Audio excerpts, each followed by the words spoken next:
Welcome to this week's Remote Agile London.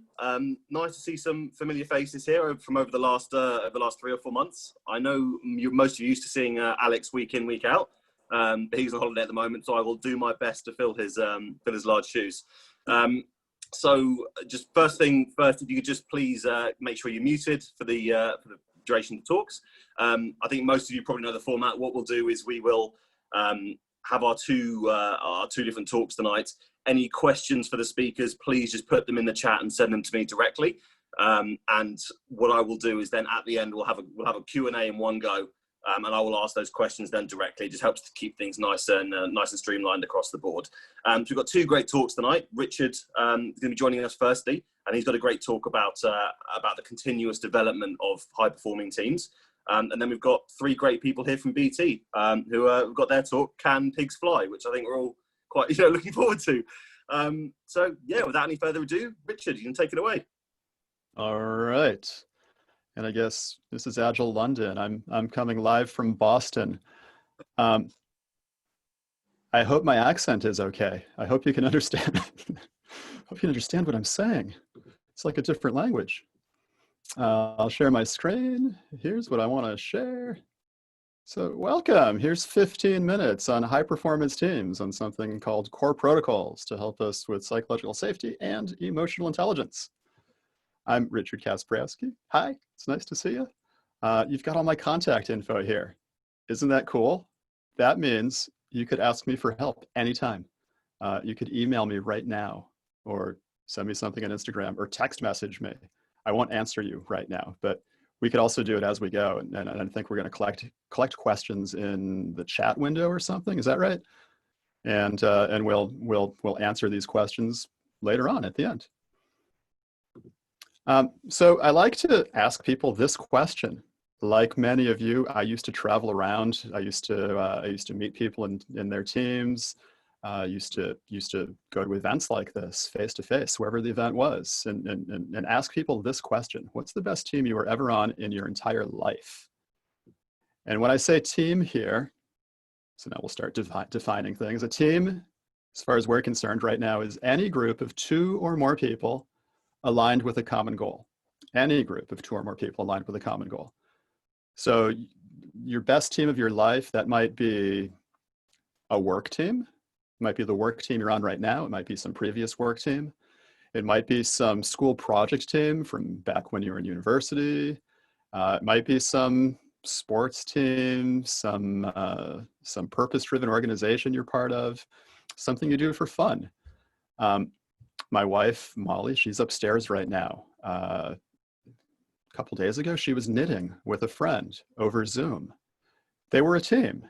There were 2 or more people aligned with a common goal. They were sharing skills with each other and doing things together that neither would have been able to do alone. Somebody once told me their Saturday morning fishing group was their best team ever. Everybody knew their role. Everybody knew what to do. Everybody got there on time. Everybody had fun. It was their best team. What's the best team you were ever on in your entire life? And I will do like a sort of a mental experiment, a little experience. So there's a cat walking by somebody's lens. That's so cute. Take yourself back to that best team of your life. Most of us, I don't know, maybe you're in a place where you're sitting there alone. You could close your eyes. This could be like a guided meditation. Bring yourself back to that group of people. Re-experience being together with them, that best team ever. Who were they? What was it like when you were together with them? What was that work you were doing or that activity you were doing together? Do that activity right now, mentally, with that group, your best team. Feel what it feels like in your body to do that activity with that best team of your life. What is that experience? What does it feel like? What's that sensation? Could you summarize that sensation in one word? One word for the best team of your life? What did it feel like? What's your one word?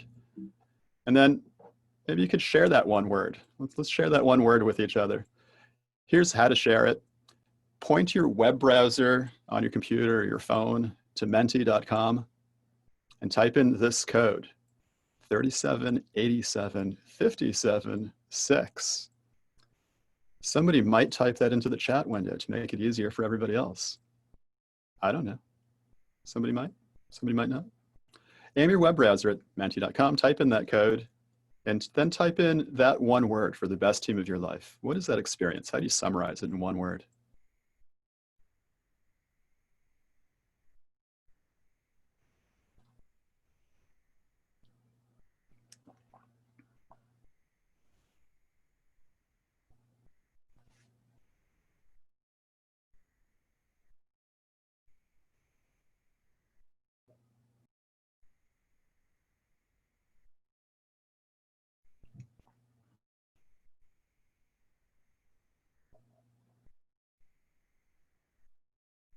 This is where I pause and nervously wait.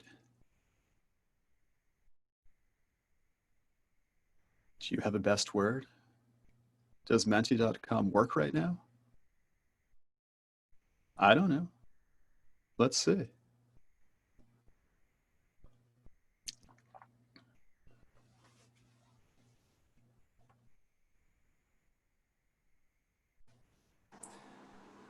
Richard, just to say, I've definitely put one in, so there should be something coming up.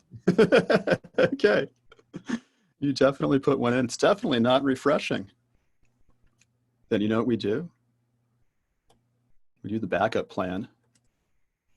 We look at it in the web browser. We go to Mentimeter. We look at my presentations. We look at this one. Oh, it's really super slow. Well, then we move on. Thank you for contributing your one word. I'm sure. Oh, here we go. Maybe we'll see. Oh, we got 22 people responding. That is awesome. And there we go. A bunch of really beautiful words. And this is sort of like a histogram. So if somebody reported the same word more than once, it's bigger than the others. So harmony and fun. People always say harmony. People always say fun. Supercalifragilistic. What a great word. Effortless, trust, engaged, synced, fulfilling, energizing, exciting, trusting. This is the qualitative experience of best team of our lives, right? This is what it feels like. I've had some great teams. I've had these experiences, and I felt like I got lucky. Like we didn't know what we were doing. We knew a couple of things, but we really just got lucky. And I always wanted to be able to do this again on purpose, get into this state with people again on purpose. And so that's kind of what I've been pursuing for the last 10 years or so, is how to do this on purpose, how to get into the state of best team of our lives with any group of people I care about, any team, and we do it again, we do it intentionally, right? So let's check this out and see if we can do it. So what I've got here for the next 10 minutes is a little bit of science and research, a little bit of practice. It's only 10 more minutes. We'll do one fun activity. It will be a solo activity, but it'll be fun. So here we go with the science and research.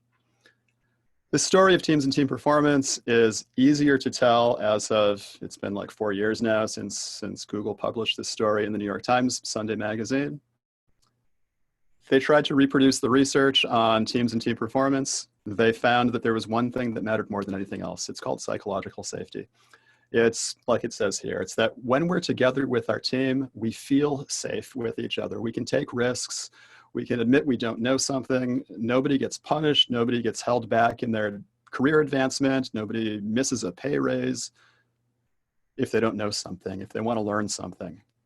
Psychological safety. When teams measure high on psych safety, they measure high on performance. The science is really solid. It goes back 25 years now. So it's been a long time that people have been researching psych safety, and it cuts across all industries and regions of the world. Here's an excerpt from a magazine for dentists. As an example, my dentist is just a couple of blocks away here in Boston. And I told her what I did for work, and she pulled out her magazine and showed me that they're thinking about safety in the dental office and across the industry, just like everybody else is. So psych safety, it turns out, is a subset of something called team emotional intelligence. Vanessa Druskett and Steve Wolf did their research here around Boston in the mid-1990s, just like Amy Edmondson did her research here around Boston on psychological safety in the mid-1990s. I shared the Google story with Steve Wolf, the co-author of this article, and he taught me a little bit more. He taught me that psych safety is a subset of a bigger thing called team emotional intelligence. And that includes things like we understand our emotional state together. We can sort of control our behavior appropriately, no matter how we're feeling. We can infer how people outside of our team are feeling and how the system outside of our team works. And we can influence things to happen so that our team succeeds and the whole organization succeeds together. That's team EI. And teams that measure high on EI measure high on performance. So the science is really solid there as well. Now, the thing about the science is they don't tell you how to do it. They just tell you if you get lucky and you measure high on psych safety, if you get lucky and you measure high on team emotional intelligence, then you will also get lucky and measure high on performance. So there's this other research. It's called the Core Protocols. It's not academic research. This was the work of Jim McCarthy and Michelle McCarthy, also back in the mid-1990s. They got lucky. They were on a really awesome team. They left that company to do research on how to have awesome teams again on purpose. So they watched teams at work. It was observational research. And they watched enough successful teams at work that they noticed they had some behaviors in common. And they thought, wouldn't it be cool if we could teach people those behaviors and they could also have successful teams? So they wrote down those behaviors as recipes, as scripts, as protocols. A protocol is a way that humans interact with each other, so they understand each other, so they meet their goals together, and it's replicable. We can do it again and again. And they shared these protocols with people. We're going to look at a couple of them right now. What's cool about this is if you want a high performance team, which you probably do, that's why you're here listening to me, then you want psychological safety. But more than just getting lucky and measuring high in psych safety, well, oh, there's team emotional intelligence. It's a broader thing. Psych safety is a subset of it. Teams that measure high on these measure high on high performance. And maybe they do something on purpose, maybe they get lucky. If you want team EI, if you want psych safety, you could try doing specific behaviors together. You could try intentionally behaving in certain ways. And core protocols are like a set of team agreements you could try with each other to get higher team EI, to get higher psych safety, and to get higher performance. So here is some of the practical skills. I arrange these all as a stack of building blocks, all of these actual behaviors. They go from positive bias to freedom to self-awareness and so on. You can find all of this stuff for free at thecoreprotocols.org. It's there for you. You can just read it and try it out with your teams. Here's one simple activity that you could try with a friend, with any other person or people who you care about. Could even be a work team. You could try this with your work team. Here's the activity. You fill in the blank on this sentence. We'll do this first as a solo, quiet thinking and writing activity. Get a piece of paper and write down your answer. How do you feel right now? I feel blank. And just fill in the blank.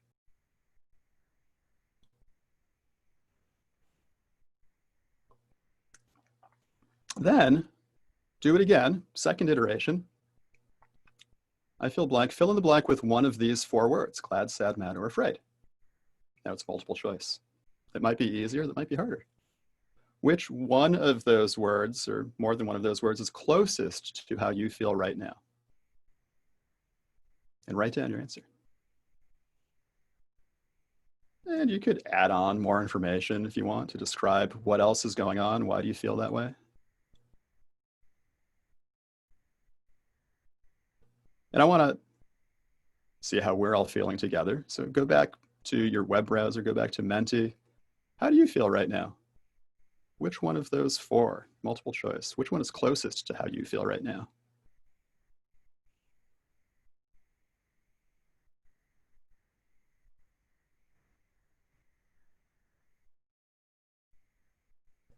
And we don't know if this Keynote integration is working, so we'll go straight to my web browser.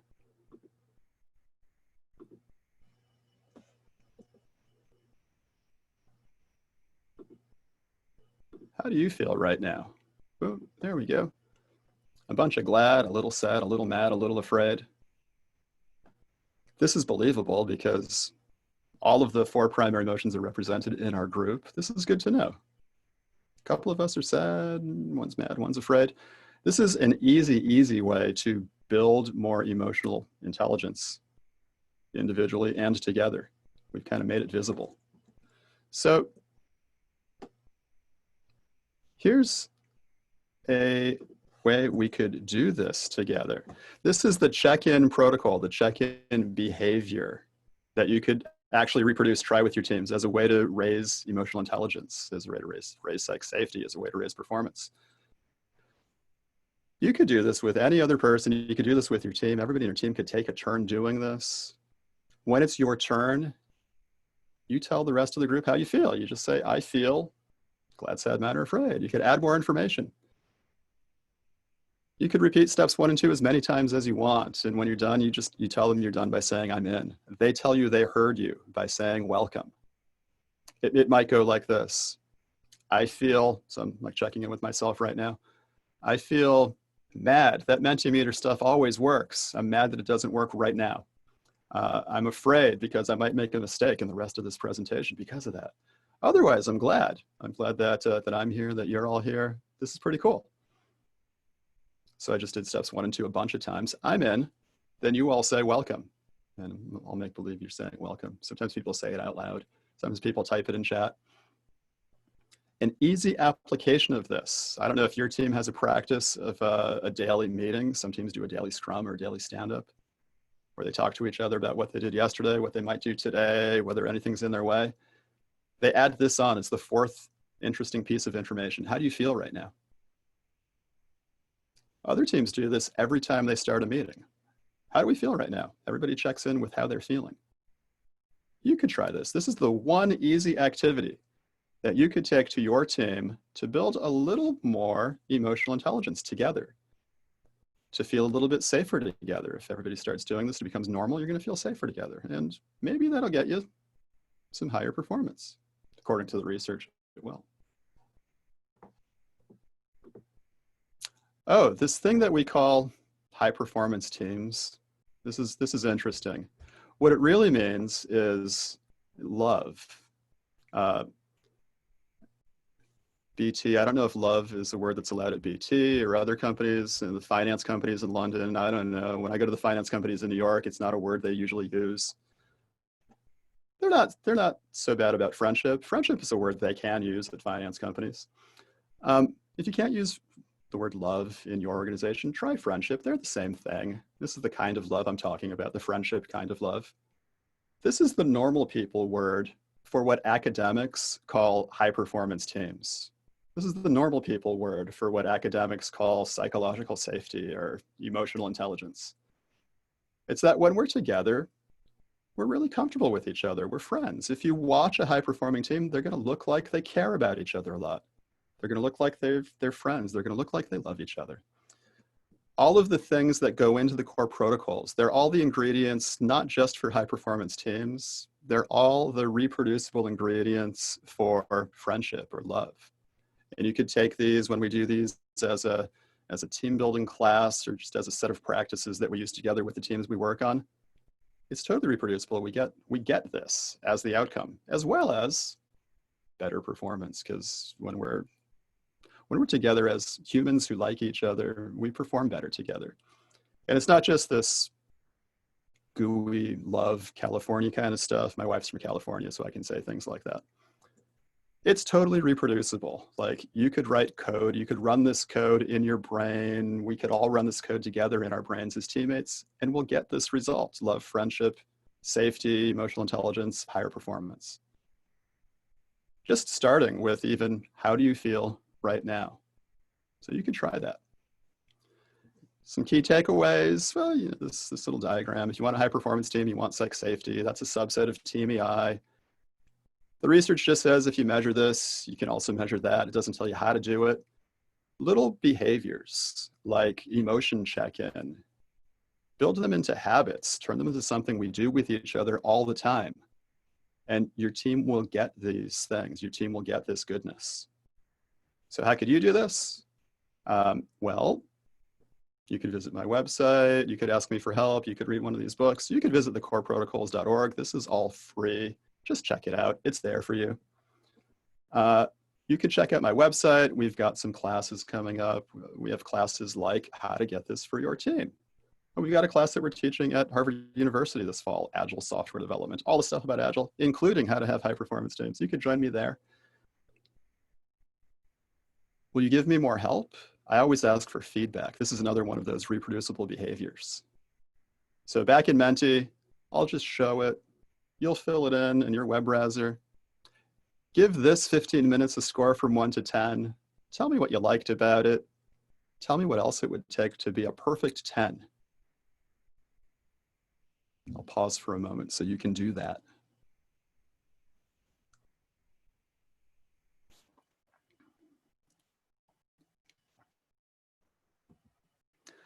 And that's all. Thanks for that 15 minutes. Thanks for letting me share with you. I'm going to hang around for the rest of the time and we'll do some questions and answers at the end. Thanks. Richard, fantastic. That was brilliant. I think there was a lot to take away there for nearly everybody in any industry, really. That's very relevant. So I think we'll have some good questions on that one. So thanks very much. And everyone, so second, we have our second talk of the evening now from Richendra, Jennifer and Cathryn, who are all from BT. And yeah, I think we're all looking forward to hearing if pigs can fly. So guys, over to you. Okay, I'll just start sharing my screen. Hold on.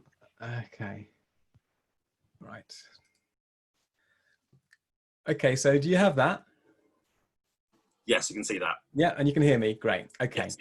All right, so just to give some context, so this is a talk by myself, Jen, and Cathryn, who heads up regulatory affairs. I'm an Agile coach, and Jen was my sponsor that brought me into the company. So I'm a separate organization, which is the Ingram Agile Coaching Academy. So yeah, it's an interesting assignment. I was brought in to address agility within, within the regulatory affairs function, obviously a business team. And met several challenges, and we ended up with a really what I consider an astonishing result. So much opportunity. Obviously, we've got to get better at things, but I thought I'd entitle this "Can Pigs Fly?" because, as I said, when you think of a corporate giant's business function, such as BT Regulatory Affairs, as business agility trailblazers, it's not the first thing that springs to mind. So, I just want to talk a bit about how, they're trailblazing agility for the business teams within BT. And obviously they've got challenges from, lots of what I've called pretenders. And they're doing that without doing all of the traditional things that people think that you have to do for business teams. So there's no Kanban, there's no walls full of stickers, and they even haven't completely disassembled their silo culture. So what happened was this: it was a 9-month transformation program, but this is where it ended up, but wasn't where it started up. So I came into the organization, and Jennifer had done absolutely tons of groundwork trying to embed the idea of agility into the teams. But then what happened when I got there, there was some things were working, some things weren't. Nobody really sort of understood what to do. So I elected to really attack it from the point of view of the mindset. So I did loads and loads of research on the industrial mindset and how the legacy of industrial mindset behavior kind of flows into the way that people operate and the way people work. So initially there was 3 elements of the transformation: values and principles, processes, practices and tools, and then facilitation.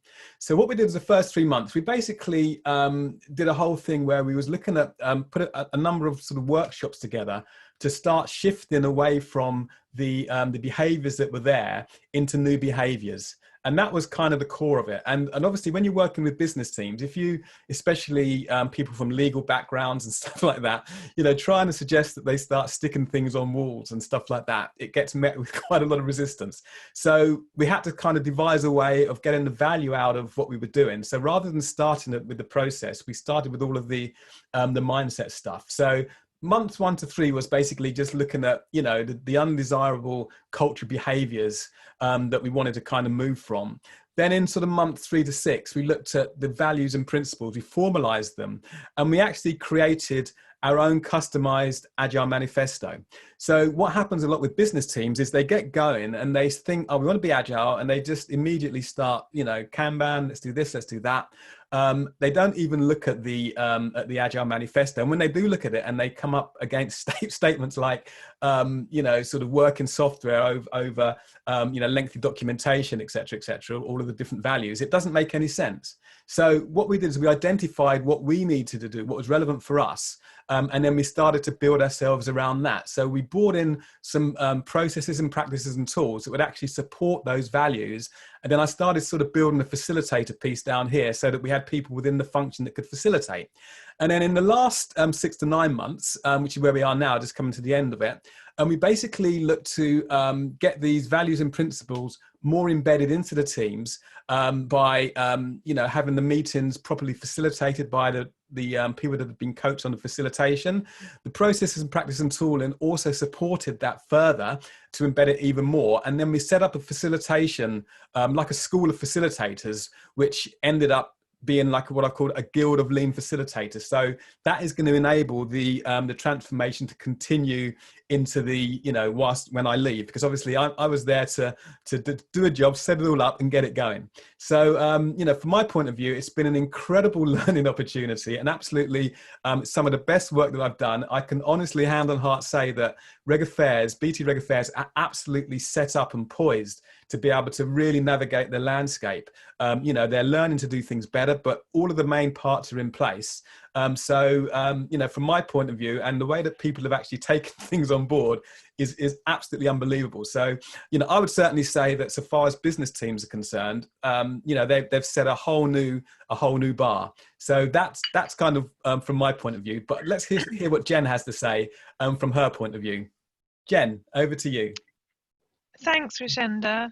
So I was going to share with you a little bit more about the process that we went through, which Richenda's just described.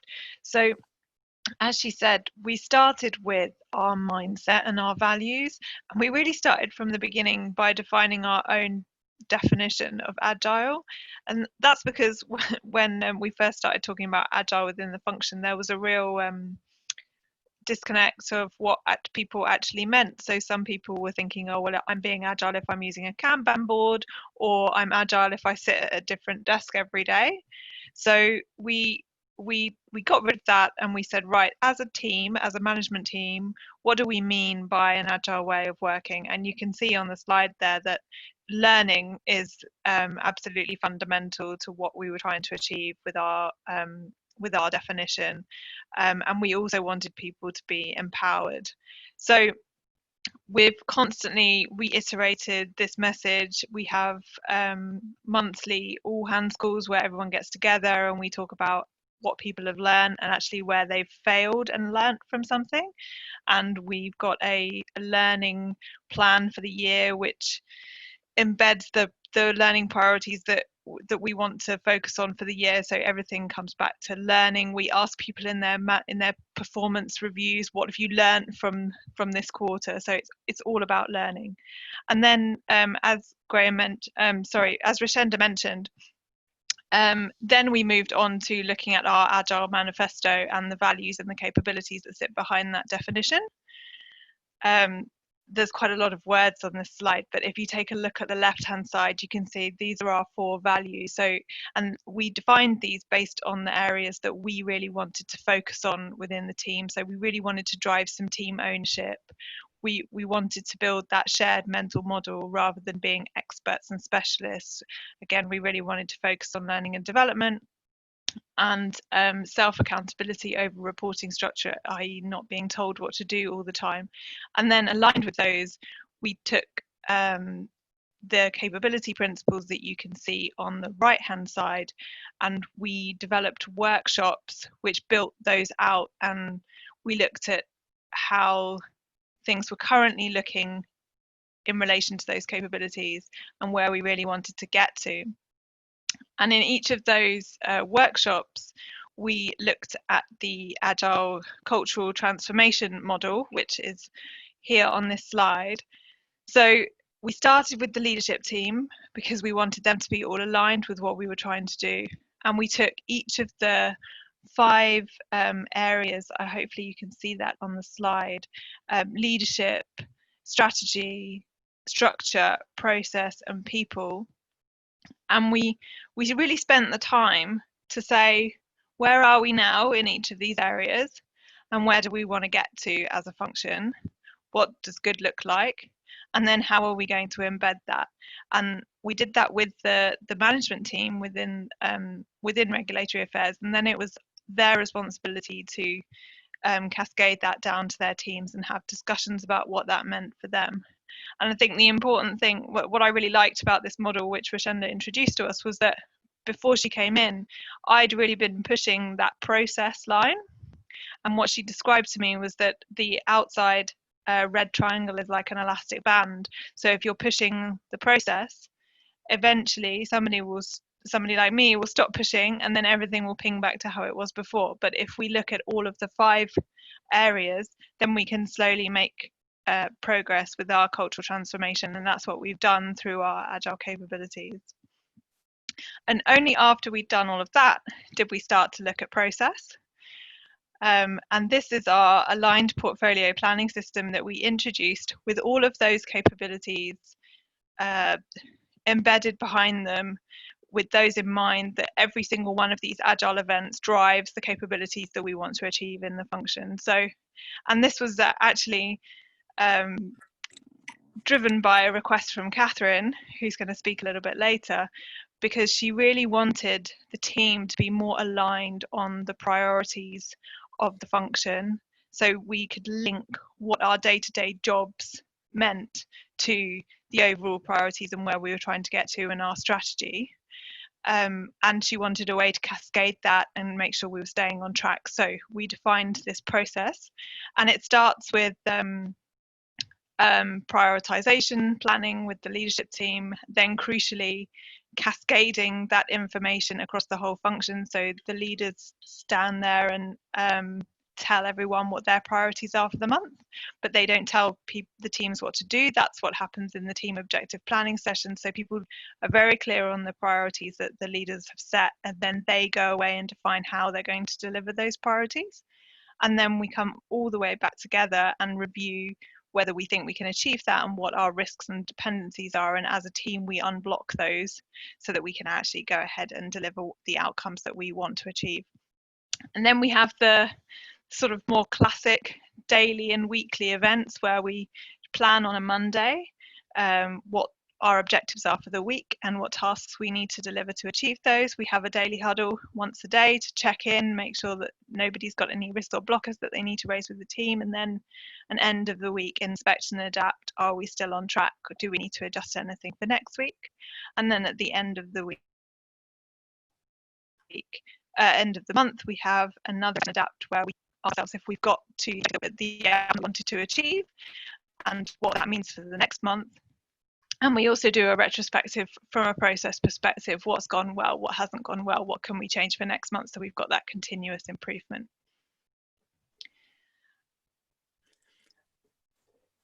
Okay, so this is just Are you on? Oh, am I on mute? No, you're there, sorry. Okay, yeah. No, this is just the to maintain our standards. As I said, it's we set up like a school of facilitators that we called the. One of the things that I got, we had a bit of fun and I got into acronyms. When I joined BT, they had these crazy acronyms. I mean, some acronyms were so long, they're just absolutely ridiculous. So I thought, okay, I'll have you. I'll get you back. So I created all these various acronyms, and this is one of them. This is probably my most famous one. So it's the Guild of Lean Facilitators. And they are the team of people that I've coached up to a standard where they can maintain the whole, the whole kind of ecosystem that we set up. So, I've called them the golf club, basically. And, Jen is she's the leader of the golf club, I would say. And the idea is that these guys, they understand how it works. I mean, it's almost, I've kind of used a model similar to some of the SAFe stuff. It's almost kind of like a release train engineer level or program consultant level. So they can not only maintain the system, but they can also help other business units to be able to develop similar systems if they want. So they understand it from top to bottom. I thought it was worth sharing a few things that we've learned along the way, because it's naturally not been a smooth journey. I've definitely learned to start with the mindset and culture. As I mentioned before, we brought Richenda in. I was very much focused on process and bringing in Kanbans, and got to a point where I realized that I wasn't getting anywhere. So I would definitely recommend that. Secondly, we've learnt that change takes time and, in fact, repetition. So we shouldn't beat ourselves up when not everybody gets it straight away, or where we have to slow down to make sure that we've really done the right thing. And the third thing that I've learned is that as a function, we in Reg Affairs are perfectionists. It's kind of part of what we do. We look at very complex, long regulatory documents and pick holes in them. So that kind of then transferred across to our process work. And we did find at one point that we were getting bogged down in the minutiae of the tooling, when really we should have been looking at it from an MVP perspective and just running with it and improving it as we went along.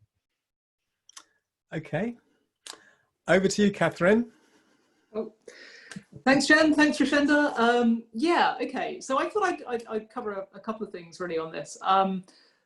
Firstly, I think my perspective on why we needed to do this change, and then a little bit on what my role maybe was in this, and maybe a little bit about where we go next. But in terms of why it was important to get this change for us, absolutely critical for us, complete non-negotiable.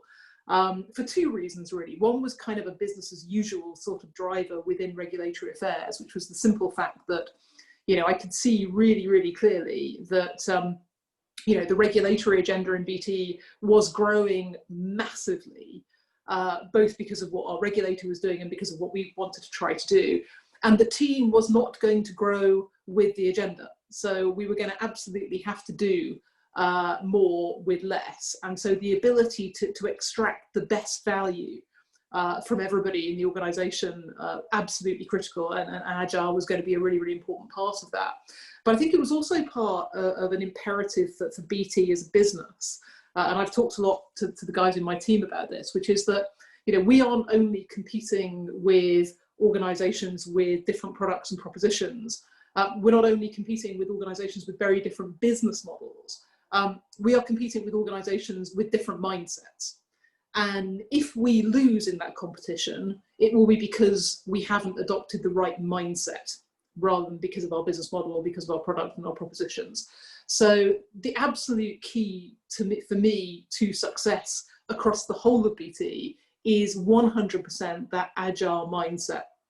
And this is why Richenda was absolutely 100% the right agile coach for us. And I knew this the minute she walked in through the door and started talking about the difference between doing agile, which was all this kind of helpful process stuff, and being agile, which was kind of the holy grail and what we really wanted to achieve. And it was that being agile, that growth mindset, that focus on learning that was going to be absolutely critical for us in regulatory affairs, but also for BT. So I think being clear about this change being absolutely non-negotiable was definitely something that I brought to the party. Beyond that, what was my role? Well, the usual stuff to some extent, a little bit of that tone from the tops in importance, a little bit of chivying, a little bit of carrot and stick, a certain element of the broken record, which you kind of have to do with this stuff. But I think there were two things that I focus on particularly. One was the fact that I could create space for this, because change takes time, change takes energy, and you are not as quote unquote productive while you are delivering change as you think you were before you started it. And that kind of has to be sanctioned. People have to have permission to do that. And we have to carve out time to invest in change. And I think I could do that, and I could create the permission to do that. And then I think another thing that I could do as well, which I hope I've done, with some success, although probably not perfectly, is listening and understanding what's actually going on in the organisation and being that unblocker, understanding what's actually happening and then seeing where I've got an opportunity to contribute by getting rid of something or putting something in place or having a conversation with somebody and just being that unblocker. So hopefully I've managed to do a little bit of that. What have I learned from all of this? I think I've learned a lot. I think I would echo what Jen said, I think, on this. One point being around change taking time. But I think a little bit echoing what Jen was saying about us being perfectionists, you kind of have to work with what you've got. You have the kind of people you have, you know, you have people who like doing certain things, who don't like doing other things. And if you can tap into that and you can harness that as a vehicle for change, rather than as a sort of, you know, anchor to the status quo, then you've got something that can be really powerful. So for example, you know, and Richenda's already mentioned it, you know, we love acronyms. It kind of plays to our inherent expert, you know, predisposition. But you can use that, because you can use people's engagement with that kind of thing to become an engine of change, to become a driver of change. You know, we like process. So if we can create the right kind of process that prompts the right kind of conversations, then we can use that liking of process as an engine of change rather than pulling us back to the status quo ante. So I think that's been a really important learning for me.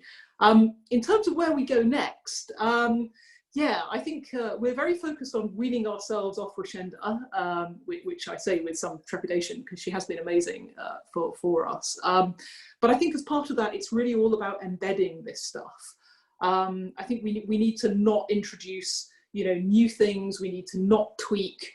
We need to not do, you know, further sort of bits of bespokery. We just need to do what we're doing and get really, really good at it and really embed it in the organization. And that is harder than it sounds. And it will be harder, you know, than probably I realize at the moment, you know, particularly when Richenda moves on. But that's really what we've got to do. We've got to stand on our own 2 feet, and we've got to start walking this walk on our own without her help. So that, I think, is probably enough from me. Jen, Richenda, was there anything you wanted to add in closing? No, I think that's great. You know, Cathryn, as I said, it's been a real journey, and it couldn't have happened unless it was enabled, you know, by yourself, by the leaders. That's what made it all happen in the end. So, and you'll be fine. You know, you have what you have. You walk the walk, but I am there. You know, if worse comes to worse, I'll be there. Okay, that's us, Oliver Bernard. That's us, Toby. Thank you. Fantastic. Thank you, guys. I think that's a great snapshot there from 3 different stakeholders. Quite a good insight, to be honest. I think a lot of people don't normally get. So thank you very much, guys. That was great. Now, we do have a couple of questions apiece here. Just because you were touching on it, you're touching on it at the end, guys, there. One of the questions was, what do you think will be the biggest challenge when Richendra finishes her work with you guys? Gosh, that's a biggie. There'll be loads of them. I think one of the things that Richenda does for us at the moment is her job is to further our agile transformation. And there aren't many people in our organization who have that job uniquely. We're all doing other things. We've all got to deliver other stuff. You know, we've all got projects to further, we've got briefings to write, we've got documents to produce, etc., etc. So keeping that focus on how we do what we do and that importance around how we do what we do, I think that's going to be the hardest thing, because it's really easy to let that slide when you have 100 deliverables that you've got to do before tomorrow, and we've got to not do that. But I think that's going to be a challenge, and I think that's probably where I'm going to have to help a little bit with that too. But interested in Richenda's view on this, actually. Yeah, no, it's a good question. And that was the idea of building the facilitators into the unit. So there are now a team of, I would say, about 7 or 8 people. They started off as the Agile ambassadors set up by Jen, and Jen kind of heads up that unit. So these were people that are already interested in Agile, very, you know, kind of the early adopters, you know, and we sort of worked with them to sort of understand about the culture and, you know, things that would fit with them and things that wouldn't fit, you know, don't like sticking things on walls, etc., etc. But ultimately, I think it's that I see those facilitators as being the people that are going to take it forward. And what Cathryn's role will be to empower them, because obviously some of them are less senior than some of the, you know, their managers. So there's always that fear of, you know, them saying, look, this is the best practice, but then the leader saying, oh no, we just do this. So, you know, I mean, we've made allocation a swear word, for example. It's like we don't allocate, you know, that's kind of industrial mindset. So you know, we're trying to, if those guys are empowered, which I believe they will be, then I think the lid will stay on the cookie jar. Brilliant. Yeah, I was going to say something similar actually to Cathryn on the facilitators, which is Richenda's been in a unique position that she's not a subject matter expert within the function, whereas the rest of us are subject matter experts and now being trained to be facilitators. And sometimes it's difficult to wear those two hats. You end up getting dragged into the content and not then being able to challenge the behaviors and the mindset. So that is what I will have to think about, definitely. Brilliant, thank you guys. And Cathryn, sorry to put you on the spot again, but I think a question here that a lot of people are going to want to hear from you about is they've asked you specifically how can we encourage more senior level buy-in for agile transformations? Yeah, I mean, I'm not sure I understand why it's so difficult, but it's about the why, and it's about expanding the why beyond the usual sort of cases or sort of software development, etc., into the sort of the transferable elements of the mindset that are massively important for business delivery in whatever context you're likely to be in. And I think that's what people miss. They sort of see the context before they actually see the transferable elements of the mindset. And if we can focus on that, then I think we can sell it without too much difficulty. Okay, brilliant. I think that's definitely a pain point for a lot of people and something that everyone was always asking us, to be honest. But as you said, I don't think there's any right answer there. It's a continual conversation. Now, Richard, if you're still with us, we've had a question here for you, and they've asked if you see a difference in adoption of the mad, sad, glad, afraid model in different countries and cultures. The questioner did mention or quoted how the Brits generally quite reserved, and that may affect your findings and thoughts there. Yeah. So I'm going to say no, and I could just leave it at that, but I'll add on a little more.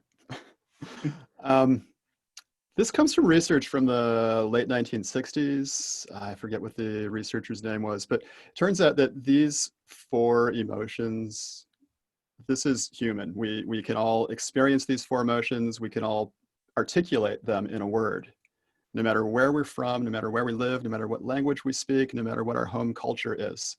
These are the universal human emotions. And depending on the research, there might be a 5th one or a 6th one. But these 4 are in all the research: mad, sad, glad, afraid. Americans also don't share how they're feeling unless it's happy, right? And if somebody, typically at work, this is the incumbent work culture, pretty much every place anybody works. How do you feel? Hey, how's it going? This is the American way. We greet each other. Hey, how are you? And the answer has to be good. I feel good. I feel happy. Everything is okay. The only time it's okay to say something else is if you're in sales, then it's okay to say you're mad. You're mad that the software people didn't deliver their stuff on time.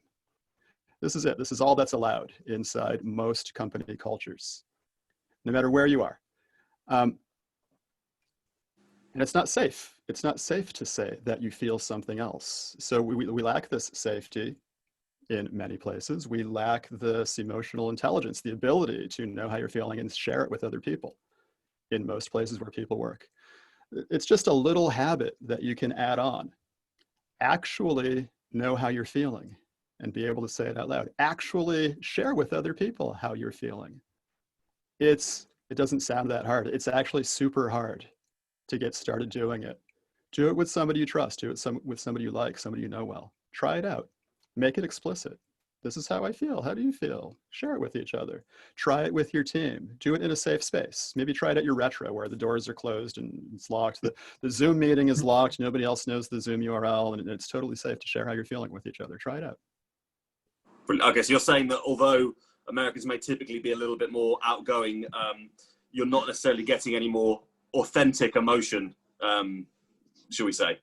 No, I think it works cross-culturally. I do this, different countries have different stereotypes, right, for how emotionally open they are. Like the more Latin countries, Latin America, Spain, Italy, they're known for sharing how they feel, but it's always, I love you. It's never like, I'm mad, right? So people universally have the possibility to be able to share how they're feeling like that. Understood. Well, thank you very much for that. Well, Guys, that's us for this evening. So, thanks everyone for attending, and obviously thank you very much to our speakers. I know, Richard, I know you're it's about lunchtime or so where you are at the moment. So thanks for joining us a bit earlier in the day. My pleasure. Just to close, obviously, I would say that I know it's a tough time for a lot of people at the moment. I know that although the tech market is doing better than most, it is still it's still a struggle for a lot of people right now. I would say that there are still some companies out there hiring, and there are still some roles. It's not complete doom and gloom. So, if you are looking at the moment, you are finding things slow, please feel free to reach out to myself, Toby Harding, or my colleagues, Alex and Sina, at Oliver Bernard, and we will obviously make sure we're having conversations with you, make sure we're keeping you in mind, and obviously we can give you any sort of rundown on the market and a bit of an update on things there. So yeah, once again, everyone, thank you very much for attending. Alex will be back most likely as usual next week, and I think we have the next 2 Agile Londons already in the diary. So yeah, any feedback, please let me know afterwards. But brilliant, thank you very much, guys, and have a good evening. Okay, thank you. Bye. Thank you, everyone. Bye, everybody. Thanks.